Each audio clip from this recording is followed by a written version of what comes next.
Hello everyone, welcome back to my channel. तो कैसे हैं आप सब? आई होप आप सब अच्छे होंगे। तो स्टार्ट करते हैं आज का सेशन। और आज का सेशन बहुत खतरनाक होने वाला है। पता कैसे?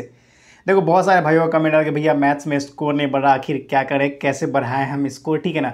और देखो, एक जिस जिस भाइयों का ना 15 से नीचे स्कोर, मतलब कि 15 से कम क्वेश्चन बन रहे हैं ना, वो बच्चे भी अच्छे मार्क्स ला सकते हो। कैसे कैसे उसका फंडा देखो। सबसे पहले करना क्या है आपको, सीधा सिंपल सा करना क्या है। देखो, अभी बहुत सारे भाइयों को हड़बड़ाहट हो रही है कि टेस्ट लगा रहे हैं, मार्क्स कम आ रहे हैं, बहुत सारे को टेंशन हो रहा है, लेकिन ये सब भूल जाओ। सबसे पहले आपको करना क्या है मेरे भाई, देखो, जैसे कोई टेस्ट लगाते हो ना, मैथ्स में मार्क्स बढ़ेंगे, याद रखना। टेस्ट लगाते हो ना, तो टेस्ट में मान लिया आपने 6 क्वेश्चन, 7 क्वेश्चन, 10 क्वेश्चन, 12 क्वेश्चन, जितने भी सही किए, ठीक है ना। बाकी क्वेश्चन आपसे नहीं हो पाया, ठीक है ना, चाहे वो टाइम मैनेजमेंट के कारण हो नहीं हो पाया, चाहे आपको वो कॉन्सेप्ट ही नहीं पता था, तो करना क्या है, जो भी क्वेश्चन आपके छूट जाए ना, सिंपल सा मैथ्स का लॉजिक सुन लो। जो भी क्वेश्चन छूट जाए ना, उसको बाद में एनालिसिस करने टाइम उसको रटना मत। पहले बोल रहा हूँ, रटना मत मेरे भाई, रटना नहीं। क्योंकि आपके पीवाई क्वेश्चन इतने सारे हैं ना, 60, रटना मत उसको, उस कॉन्सेप्ट को पढ़ लो भाई। उस कॉन्सेप्ट को पढ़ लो, ऐसे आपके दिमाग में छप जाएगा। अगर आप मान लें टेक्स्ट बुक से लगाते, ओली बोर्ड से लगाते, चाहे कहीं से भी लगाते, अगर आप उस कॉन्सेप्ट को रट के काम करोगे, नहीं हो पाएगा। उस कॉन्सेप्ट को समझो। अगर मान लो कि स्पीड, टाइम एंड डिस्टेंस है, जिससे मैक्सिमम 2 से 3 क्वेश्चन पूछे ही जाते हैं हर एक एग्जाम में, हर एक शिफ्ट में। अब मान लो कि उसका कॉन्सेप्ट अब क्लियर नहीं है, तो फिर कॉन्सेप्ट क्लियर करो ना मेरे भाई, उसके लेक्चर अटेंड करो, ठीक है ना। और इतने भी हाई लेवल क्वेश्चन आते हैं, थोड़े कैलकुलेटिव जरूर हो सकते हैं, लेकिन कॉन्सेप्ट सबके बेसिक होते हैं। बेसिक कॉन्सेप्ट से में टफ टफ क्वेश्चन बनते हैं। कुछ कुछ क्वेश्चन एक दो एक्सेप्शनल आपके एसएससी जीडी में टफ पूछे जाते हैं, बाकी सारे क्वेश्चन ईजी होते, बशर्ते आपकी कैलकुलेशन अच्छी होनी चाहिए, ठीक है ना।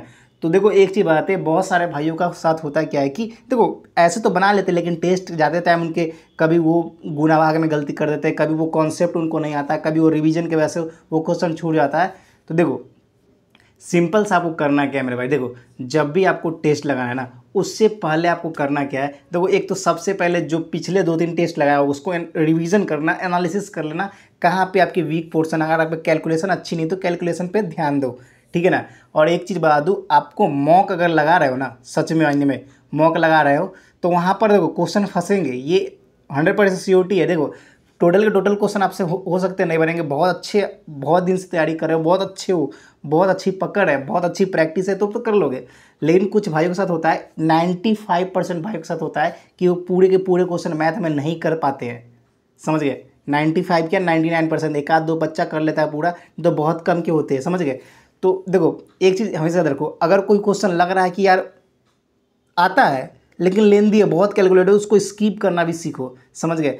स्कीप का प्रोसेस मतलब ये नहीं होता कि मेरे भाई कि किसी क्वेश्चन में बहुत टाइम लगता है उसको देकर और अपने 5-6 क्वेश्चन बर्बाद कर लो। ये चीज़ आपको सीखनी पड़ेगी, तभी आपको मैथ्स में अच्छे स्कोर आएंगे, नहीं तो नहीं आएंगे। और स्कोर बढ़ाने का एक और ज़बरदस्त तरीका है, वो है आपका चैप्टर वाइज टेस्ट देना, ठीक है ना। चैप्टर वाइज टेस्ट दो या चैप्टर वाइज PYQs करो, तब और अच्छे तरीके से आपके स्कोर बढ़ेंगे, ठीक है ना। जब तक प्रैक्टिस नहीं होगी, कितना भी कुछ कर लो, मार्क्स आपके हमेशा कम आएंगे। सिस्टम पता है क्या है, आप लोग मॉक लगाते हो ना, कॉन्सेप्ट क्लियर नहीं होता, तो करते क्या पता है, अब एक टाइप आ गया तो उसी टाइप के क्वेश्चन आ जाते हो, फिर अगले क्वेश्चन में अगले टाइप आ जाएगा। जब तक बेसिक नहीं क्लियर होगा तो हर एक क्वेश्चन में फंसते जाओगे, समझ गए। तो अगर किसी चैप्टर में आप फंस रहे हो, लग रहा है कि आपसे नहीं बनेगा, आप बार बार आंसर देख रहे हो, उसी को रट रहे हो, तो काम नहीं चलेगा। आपको सीधा सीधा उस चैप्टर के पूरे कॉन्सेप्ट पढ़ने होंगे। पढ़ लो भाई, एक बार आप पढ़ लो, फिर उस चैप्टर के सारे डाउट आपके क्लियर हो जाएंगे।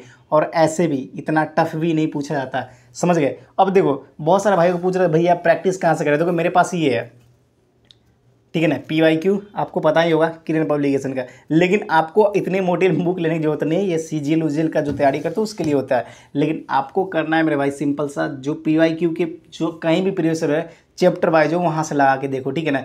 2-3 लेटेस्ट 22-23 के हैं, वो क्वेश्चन लगा के देखो, फिर आपके पैटर्न ऑटोमेटिक पता चल जाएगी, कहाँ से आपके आ रहा है, निचोड़ पता चलेगा। और कोई भी क्वेश्चन को कैसे घुमाता है वो पूछा जाता है, उस पर पकड़ आ जाएगी, समझ गए। तो ऐसे आपकी मैथ स्ट्रांग होगी। साथ के साथ कैलकुलेशन करना बहुत इंपॉर्टेंट है भाई, याद रखना।